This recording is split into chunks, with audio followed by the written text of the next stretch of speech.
அஸ்ஸலாமு அலைக்கும் வரஹ்மத்துல்லாஹி பரகாத்துஹு. அல்ஹம்துலில்லாஹி ரப்பில் ஆலமீன். புகழனைத்தும் நம்மை படைத்து பரிபாலிக்கிற இறைவனுக்கே உண்டாவதாக. அன்பிற்குரிய அல்லாஹுவின் நல்லடியார்களே, தாய்மார்களே, சகோதர சகோதரிகளே, அல்லாஹுவின் அருளால் புனிதமிக்க ரமலான் மாதத்திலே சஹர் நேரத்தில் ஒவ்வொரு துவாக்களையும் நாம் பாடமாக படித்து வருகிறோம். அந்த அடிப்படையில் இன்றைய தினம் சோதனைகள் ஏற்படுகிற பொழுது நாம் சொல்ல வேண்டிய பிரார்த்தனைகளாக ரசூலுல்லாஹி ஸல்லல்லாஹு அலைஹி வஸல்லம் அவர்கள் சில பிரார்த்தனைகளை கற்றுத்தருகிறார்கள். இஸ்லாமிய மார்க்கத்தை பொறுத்தவரையில் நமக்கு நன்மை ஏற்படுகிற பொழுது நாம் அந்த நன்மைக்காக அல்லாஹ்வுக்கு நன்றி செலுத்த வேண்டும், அது நமக்கு நன்மையாக அமையும் என்றும், நமக்கு ஒரு சோதனையாக இருந்தால் அந்த சோதனையை முதலில் பொறுமையாக எதிர்கொள்ள வேண்டும் என்று இஸ்லாம் சொல்லுகிறது. அல்லாஹுடைய தூதர் குறிப்பிடுறாங்க, அஜபன் லி அம்ரில் முஃமின், இறை நம்பிக்கையாளருடைய அனைத்து காரியமும் ஆச்சரியம் அளிக்கிறது. ஒரு மூமினுடைய வாழ்க்கையில் என்ன நடந்தாலும் அது ஆச்சரியம் அளிக்கும். ஏன் அது ஆச்சரியம் அளிக்குதுன்ற ரசூலுல்லாஹி அவங்க சொல்கிறாங்க, அவனுக்கு ஏதேனும் ஒரு நன்மை ஏற்பட்டால் ஃபஷக்கர, தனக்கு ஏற்பட்ட அந்த நன்மைக்காக அல்லாஹ்வுக்கு நன்றி செலுத்துகிறான். ஃபகான ஹைரன் லஹு, அது அவனுக்கு நன்மையாக அமைந்து விடுகிறது. வயின் அசாபத்துஹு ஃபித்னா, அந்த இறை நம்பிக்கையாளனுக்கு ஒரு சோதனை, ஒரு நெருக்கடி ஏற்பட்டால் கூட ஃபஸபர, அந்த சோதனையை அவன் பொறுமையோடு எதிர்கொள்கிறான். ஃபகான ஹைரன் லஹு, அது அவனுக்கு நன்மையாக ஆகிவிடுகிறது. ஆக மொத்தம் மூமினுக்கு நன்மை ஏற்பட்டாலும் அது அவனுக்கு நன்மை தான், அவன் எதிர்பார்த்தது ஏற்பட்டாலும் நன்மை தான், அவன் எதிர்பாராத துன்பம் ஏற்பட்டாலும் அது இறை நம்பிக்கையாளனுக்கு நன்மையாகத்தான் இருக்கிறது அப்படின்னு அல்லாஹ்வுடைய தூதர் சொல்கிறாங்க. அப்போ அந்த அடிப்படையில் இது பொதுவான ஒரு அடிப்படை. நமக்கு நம்மளுடைய வாழ்க்கையில் என்ன கஷ்டம் வந்தாலும் சோதனை வந்தாலும் அந்த டயத்தில் நாம் தடுமாறிடாமல் பொறுமையாக இருக்க வேண்டும் என்பது இது இஸ்லாம் சொல்லக்கூடிய பொதுவான அடிப்படை. இன்னும் அல்லாஹ் குர்ஆனில் சொல்கிறான், ஓ மினன் நாசிமை யஅபுதுல்லாஹ் அலா ஹர்ஃப், மனிதர்களில் சில ஆட்கள் இருக்கிறாங்க, அவங்க விளிம்பில் இருந்து கொண்டு என்ன செய்கிறாங்க, அல்லாஹ்வை வணங்கக்கூடியவர்களாக இருக்கிறார்கள். விளிம்பில் இருந்து கொண்டு அல்லாஹ்வை வணங்குறவங்கன்னா யாரு? அவங்களுக்கு ஒரு நன்மை ஏற்பட்டால் அதை கொண்டு அவன் சந்தோஷப்படுவான். அதே அடியானுக்கு ஒரு கஷ்டம் ஏற்பட்டால் இன் கலப அலா வஜிஹிஹி, அவன் அப்படியே தடுமாறி விடுகிறான். அந்த கஷ்டத்தை பொறுமையாக எதிர்கொள்ளாம, கஷ்டம் வந்த உடனே ஒரு நன்மை வரும் பொழுது அதை எப்படி இன்முகத்தோடு எதிர்கொண்டானோ, ஒரு கஷ்டம் வர்றப்ப நில தடுமாறி போய் என்ன செய்கிறான், அவன் நடந்து விடுகிறான். இப்படிப்பட்டவனுக்கு ஹசீர துன்யா வல் ஆஹிரா, இந்த உலகமும் அவனுக்கு நஷ்டமாக தான் போகும், மறுமையும் அவனுக்கு நஷ்டமாக தான் போகும். இதுதான் தெளிவான ஒரு நஷ்டம் அப்படின்னு அல்லாஹ் தன்னுடைய திருமறையில் குறிப்பிடுறான். அப்போ ஆகமொத்த இறை நம்பிக்கையாளர்களை பொறுத்த வரையில் நாம் விளிம்பில் இருந்து கொண்டு அல்லாஹ்வை வணங்கக்கூடியவர்களாக இருக்கக்கூடாது. ஒரு கஷ்டம் வர்றப்ப அப்படியே தலைகீழாக மாறி போய் அல்லாஹ்வை திட்டுறது, அல்லாஹ்வை ஏசுறது என்று இந்த மாதிரி நாம் என்ன செய்யக்கூடாது, நாம் நடந்து கொள்ளக்கூடாது. கஷ்டம் வரும் பொழுது பொறுமையாக இருக்க வேண்டும் என்பது மார்க்கம் சொல்லக்கூடிய ஒரு அறிவுரை. அதே போல அந்த பொறுமையாக இருக்கும் பொழுதே சில பிரார்த்தனைகளை நாம் சொல்ல ஆரம்பிச்சிட்டோம்னு வைங்க, அது போன்ற பிரார்த்தனைகள் நமக்கு அந்த கஷ்டத்திலிருந்து சீக்கிரம் ஒரு விடிவு காலம் கிடைப்பதற்கு, அந்த சோதனையில இருந்து சீக்கிரம் நாம் விலகி வர்றதுக்கு அந்த பிரார்த்தனைகள் பயனளிக்கக்கூடியதாக இருக்கும்.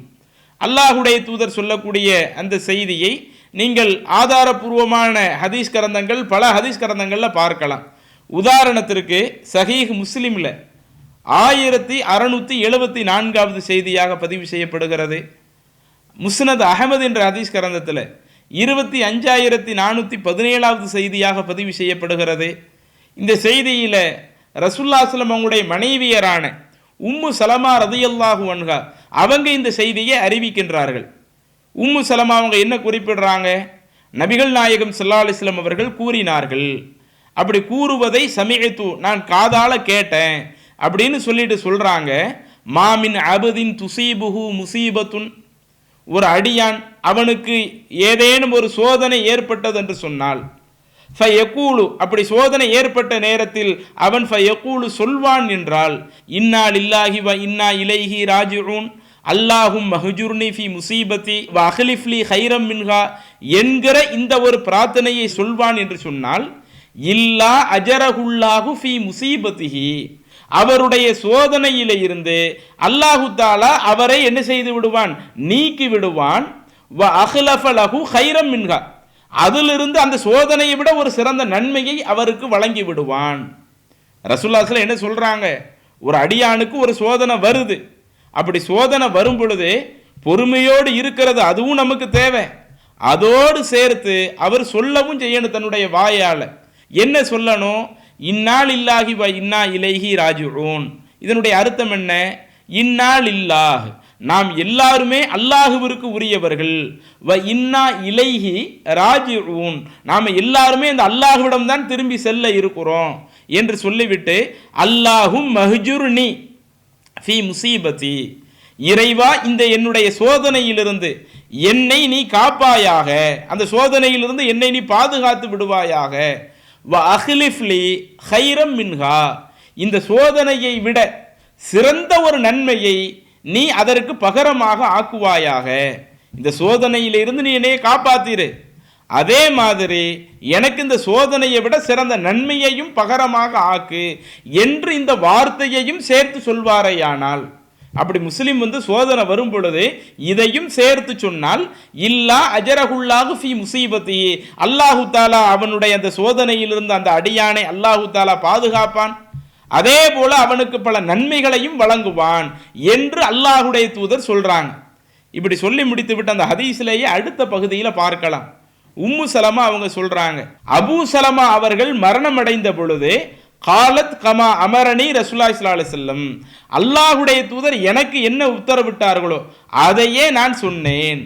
சோதனை வரும்போது இப்படி சொல்லுங்கன்னு ரசூலுல்லாஹி சொன்னாங்கல்ல, இன்னா லில்லாஹி வ இன்னா இலைஹி ராஜிஊன், அல்லாஹும் மஹ்ஜுர்னி ஃபீ முசீபத்தி வ அஹ்லிஃப்லி கைரம் மின்ஹா என்று அல்லாஹுடைய தூதர் சொன்னாங்களே, இதே வார்த்தையை நான் சொன்னேன்.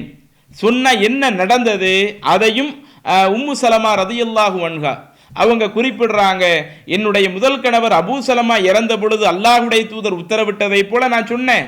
ஃபஅஹ்லஃபல்லாஹு லி கைரம் மின்ஹு ரசூலுல்லாஹி ஸல்லல்லாஹு அலைஹி வஸல்லம், அபூ சலமா அவர்களை விட சிறந்தவரான நபிகள் நாயகம் ஸல்லல்லாஹு அலைஹி வஸல்லம் அவர்களை அல்லாஹு தஆலா என்னுடைய கணவராக பகரமாக்கினான். கற்றுத்தந்த அந்த துவாவை நான் சொன்னதுனால எனக்கு என்ன நடந்தது, நான் ஆரம்பத்தில் நேசித்த அந்த அபூ சலமா அவரை விட சிறந்தவர்களாக இருக்கக்கூடிய நபிகள் நாயகம் ஸல்லல்லாஹு அலைஹி வஸல்லம் அவர்களையே அல்லாஹு தஆலா என்னுடைய வாழ்க்கை துணையாக அமைத்து விட்டான் என்று உம்மு சலமா ரதியல்லாஹு அன்ஹா அவங்க சொல்லக்கூடிய செய்தியை சஹீஹ் முஸ்லிம்ல பார்க்கிறோம். அதே மாதிரி இன்னொரு நபிமொழியில இது தொடர்பாகவே இன்னொரு நபிமொழி கொஞ்சம் கூடுதல் தகவலோடு வருகிறது. இப்படி ரசூலுல்லாஹி ஸல்லல்லாஹு அலைஹி வஸல்லம் அபூ சலமா இறந்த நேரத்தில் இப்படி துவா செய்ய சொல்லி சொன்னாங்கல்ல, அப்படி துவா செய்ய சொல்லி சொல்லும் பொழுது அப்போ உம்மு சலமா அவங்க சொல்றாங்க, நான் சொன்னேன் ஐயுல் முஸ்லிமீன கைரமின் அபி சலமத, அபூ சலமா அவரை விட முஸ்லிம்கள்ல சிறந்தவர் வேற யார் இருக்க முடியும், இறந்து போன என்னுடைய கணவர் என்ன சாதாரணமானவரா, அவரை விட ஒரு சிறந்த ஆட்கள் கிடைக்குமா என்று நான் என்ன செய்தேன் சொன்னேன். அப்ப அவர் எப்படிப்பட்டவர், அவ்வளவு பைத்தின் ஹாஜர இலா ரசூலுல்லாஹி ஸல்லல்லாஹு அலைஹி வஸல்லம், அல்லாஹுவின் தூதர் அவர்களின் பக்கம் ஹிஜ்ரத் செய்தவர்கள் முதலாவதான நபராக இந்த அபூ சலமா அவர் இருந்தார். அதே மாதிரி இன்னும் பல்வேறு விஷயங்களை சொல்றாங்க. இவ்வளவு சிறப்புகள் அந்த அபூ சலமா அவங்கள்ட்ட இருக்கும் பொழுது அவங்களை விட சிறப்பான ஆள் வேற யார் இருக்க முடியும் என்று நான் சொன்னேன். என்ன இருந்தாலும் அடுத்து ரசூலுல்லாஹி ஸல்லல்லாஹு அலைஹி வஸல்லம் அவங்க இந்த துவா சொல்ல சொன்னாங்கல்ல, இந்த துவாவையும் நான் சொல்லி கொண்டேன். இப்படி இந்த துவாவை சொன்னதுனால என்ன சிறப்பு கிடைத்தது, அர்சல இலைய ரசூலுல்லாஹி ஸல்லல்லாஹு அலைஹி வஸல்லம் ஹாத்திப இப்னு அபீ பல்தா, ஹாத்திப் இப்னு அபீ பல்தா என்கிற ஒரு நபி தோழரை அல்லாஹுடைய தூதர் என்னிடத்திலே அனுப்பி வைத்தார்கள். எதுக்காக அந்த நபி தோழரை என்னிடத்தில் அனுப்பி வைத்தாங்க, யஹ்துபுனி லஹு, ரசூலுல்லாஹி ஸல்லல்லாஹு அலைஹி வஸல்லம் அவர்கள் தனக்காக என்னை பெண் கேட்டு ஹாத்திப் இப்னு அபீ பல்தா என்கிற நபி தோழரை அனுப்பி வைத்தார்கள். அப்படி ஹாத்திப் இப்னு அபீ பல்தாவை அனுப்பி வைக்கும் பொழுது அப்ப நான் அவங்களிடத்துல சொன்னேன், இன்னலி பின்தன், எனக்கு ஒரு மகள் ஒன்று இருக்கிறாங்க, அதே மாதிரி அன கயூருன், நான் சீக்கிரம் கோபப்படக்கூடிய ஒரு தன்மை கொண்ட ஒரு பெண்ணாகவும் இருக்கிறேன், எனக்கு அந்த கோபப்படக்கூடிய தன்மை, சீக்கிரம் அந்த கோபப்படக்கூடிய தன்மையும் இருக்குது, எனக்குன்னு ஒரு குழந்தையும் இருக்குது, நான் என்ன செய்வது என்று கேட்கும் பொழுது அல்லாஹ்வின் தூதர் திரும்ப சொல்லி அனுப்புறாங்க, அம்மா இப்ன துஹா, அவங்களுடைய மகள் இருக்கிறாங்களே அவர்களுடைய மகளை பொறுத்த வரையில ஃபநதுஉல்லாஹ ஐ யுக்னியஹா அன்ஹா, அவங்களுக்காக நான் அல்லாஹ்விடத்துல பிரார்த்தனை செய்கிறேன். அல்லாஹு தாலா அவங்கள ஒரு தன்னிறைவு பெற்றவராக, உம்மு சலமா அவங்க இல்லாமலேயே அவங்க தன்னிறைவு பெற்றவராக மாறுவதற்கு நான் அவர்களுக்காக துவா செய்கிறேன் அப்படின்னு ரசூலுல்லாஹி ஸல்லல்லாஹு அலைஹி வஸல்லம் அதுக்கு பதிலளித்து விட்டார்கள். அதே மாதிரி நான் கோபப்படக்கூடிய தன்மை, சீக்கிரத்தில் கோபப்படக்கூடிய தன்மை உள்ள ஒரு தன்மை இருக்கிறதா சொன்னாங்கல்ல, அதுக்கு ரசூலுல்லாஹி ஸல்லல்லாஹு அலைஹி வஸல்லம் அவங்க சொன்னாங்க, வஅதுல்லாஹ், நான் அல்லாஹ்விடத்திலே பிரார்த்தனை செய்கிறேன், ஐ யதுகப பில் கைரதி, அல்லாஹு தஆலா அந்த சீக்கிரம் கோபப்படக்கூடிய அந்த தன்மையை அல்லாஹு தஆலா போக்கிடுவான், நான் அதுக்கு அல்லாஹ்ட்ட துஆ செய்கிறேன் என்று அல்லாஹ்வுடைய தூதர் சொல்லி அனுப்புனாங்க. அதற்கடுத்து அல்லாஹ்வின் தூதரை எனக்கு வாழ்க்கை துணையாக அமைந்து விட்டார்கள் என்று சொல்லக்கூடிய செய்தியையும் நாம் கூடுதலாக சில ஹதீஸ்களில் பார்க்கிறோம். அப்ப இந்த செய்தி நமக்கு என்ன காட்டுது? அபூ சலமா அவர்களை உம்மு சலமா அவங்க ரொம்ப கடுமையாக நேசிக்கின்றார்கள், அன்பு வைத்திருக்கிறாங்க. இவங்களை விட முஸ்லிம்கள் சிறந்தவங்க யாராவது இருக்க முடியுமா என்கிற அளவிற்கு அவங்க நினைக்கும் பொழுது, இருந்தாலும் ரசூலுல்லாஹி ஸல்லல்லாஹு அலைஹி வஸல்லம் அவங்க சொன்ன அந்த துவா, இன்னா லில்லாஹி வ இன்னா இலைஹி ராஜிஊன் அல்லாஹும் மஹ்ஜுர்னி ஃபி முஸீபத்தி வ அஹ்லிஃப் லி கைரம் மின்ஹா என்கிற அந்த பிரார்த்தனையை ஓதுகிறார்கள். அந்த அபூ சலமா ரலியல்லாஹு அன்ஹு அவர்களை விட சிறந்தவர்களாக இருக்கக்கூடிய நபி ஸல்லல்லாஹு அலைஹி வஸல்லம் அவர்களை அல்லாஹ் உம்மு சலமா அவர்களுக்கு கணவராக அமைத்து தந்தான் என்ற அந்த செய்திகளை முஸ்லிம் போன்ற ஹதீஸ் கிரந்தங்களில் பார்க்கிறோமே. அப்ப இதே போலத்தான் நாமும் நம்முடைய வாழ்க்கையில பல நேரங்களில் கஷ்டங்களை சந்திப்போம். கஷ்டங்களை சந்திக்கும் போது பொறுமையோடு மட்டும் இருந்துட்டு போயிடுவோம்.